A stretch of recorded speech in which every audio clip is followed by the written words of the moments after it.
Je vais juste vous faire écouter un petit vocal d'une de nos sœurs pour vous faire comprendre clairement quels sont les enjeux, les raisons de la lutte que nous sommes en train de mener. Parce qu'il y a beaucoup de confusion, il y a beaucoup de bavardage. Il faut que la jeunesse africaine comprenne dans le fond les raisons de cette lutte de libération. Écoutons-le ensemble. Le premier point, c'est l'enjeu. Dans l'affaire du Mali, de la Guinée, du Burkina, du Niger et du Sénégal où on compte les morts, alors qu'au Niger, il n'y a pas de morts. Ce qui est en jeu, c'est l'industrialisation de l'Afrique.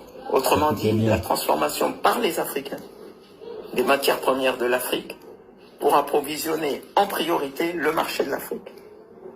L'enjeu, c'est celui-là, il n'y en a pas d'autre. Le second point, c'est la cible.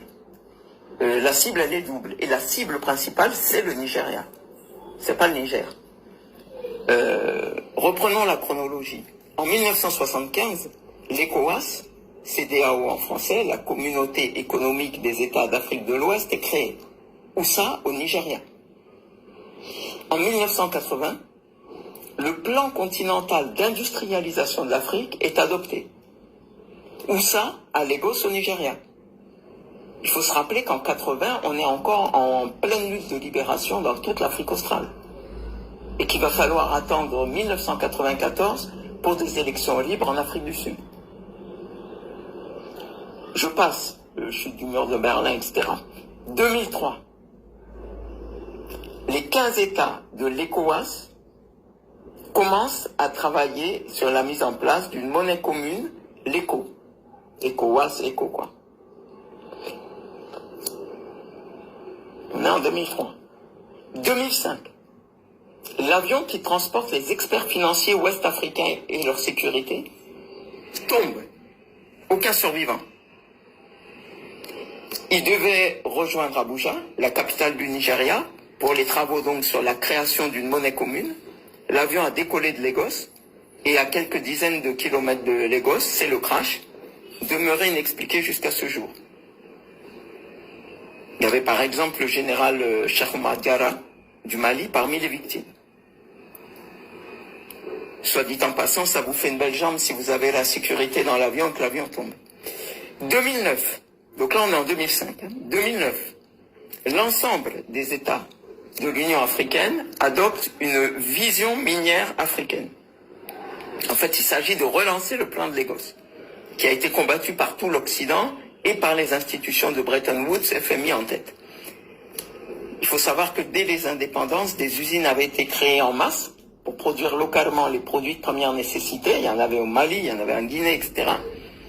Bon, avec la chute du mur de Berlin en 89, à l'échelon international, il n'y avait plus de contrepoids et les acquis en matière d'industrialisation ont été massivement cassés. Les usines ont été détruites. Et tenez-vous bien, dès que les États africains adoptent la vision minière africaine, en 2009, dans les jours qui suivent, les Européens convoquent une réunion d'urgence pour contrer l'Afrique, réunion au cours de laquelle ils disent textuellement « les Africains nous ont déclaré la guerre ». C'est-à-dire que des Africains étudient un plan d'industrialisation du continent et les Européens traduisent ce plan par « les Africains nous ont déclaré la guerre ». C'est leur terme. Ça a même été écrit dans certains bulletins techniques. Ce qui est effarant, hein, quand même, même pour des Africains aguerris, c'est effarant comme réaction. 2009, donc dans ce même laps de temps, voilà que colonel Kadhafi est président de l'Union africaine, puisqu'on a une présidence tournante, ça change chaque année, et il propose comme monnaie commune le dinar or. C'est-à-dire comme si lui, Kadhafi, qui est un panarabiste fervent et qui s'est vu en continuateur de Nasser, pouvait doubler l'impérialisme occidental sur le terrain africain, et notamment français. Évidemment, il est liquidé. 10 ans plus tard, les ECOWAS relance son projet d'ECO. Et maintenant, c'est Alassane Ouattara, donc en visage noir de défense de l'UEMOA, donc l'organisation qui gère le franc CFA fabriqué en France. C'est donc Alassane Ouattara qui, avec Emmanuel Macron, organise le sabotage de la création de la monnaie ouest-africaine. Il faut comprendre que Alassane Ouattara a fait ses études aux USA dans les années 60, qu'il a été fonctionnaire du FMI, qu'il a été administrateur de la BCEAO, donc de la Banque centrale des États d'Afrique de l'Ouest, qui gère ce franc CFA fabriqué à Chamalières en France, et que juste après la chute du mur de Berlin, il s'est retrouvé comme par hasard Premier ministre de Côte d'Ivoire. Il faut bien comprendre ce qui se joue en Afrique de l'Ouest. Du côté francophone et franc CFA, les deux poids lourds, le Sénégal et la Côte d'Ivoire, et de l'autre, la Fédération du Nigeria qui concentre 60% de la population ouest-africaine et qui a vocation à être le moteur de l'indépendance ouest-africaine au plan économique et de l'industrialisation. Alors, concernant le franc CFA au plan technique, pour ceux qui ne le sauraient pas, il faut savoir qu'au sortir de la guerre 35-45, le général de Gaulle a fait dans les colonies d'Afrique un copier-coller du mécanisme monétaire astucieux qui avait été mis en place par le régime nazi dans chacun des territoires qu'il avait occupés, y compris la France, mais il y avait un certain nombre de territoires à l'Est et même dans les ghettos, etc. Bref, il a fait un système de drainage de richesse. C'est ce système que le général de Gaulle a plébiscité pour l'implanter dans les pays africains. Concernant maintenant le sabotage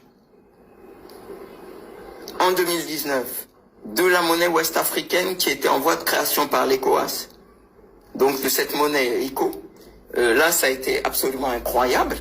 C'est-à-dire que Emmanuel Macron et Alassane Ouattara ont annoncé à grand bruit, par voie de presse, la création d'une monnaie du même nom, ECO, adossée à l'euro. C'est-à-dire une fiction qui n'a rien à voir avec le projet sur lequel travaillaient les techniciens de l'ECOWAS.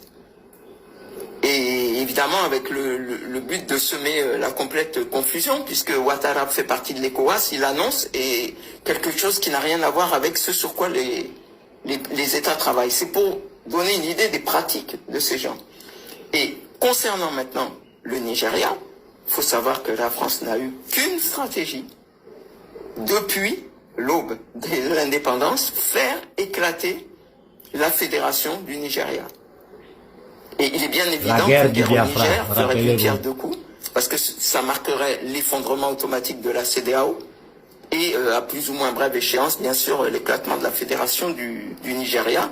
Et c'est cette, entre guillemets, opportunité que la France veut saisir, d'où sa détermination à entraîner l'OTAN dans cette affaire.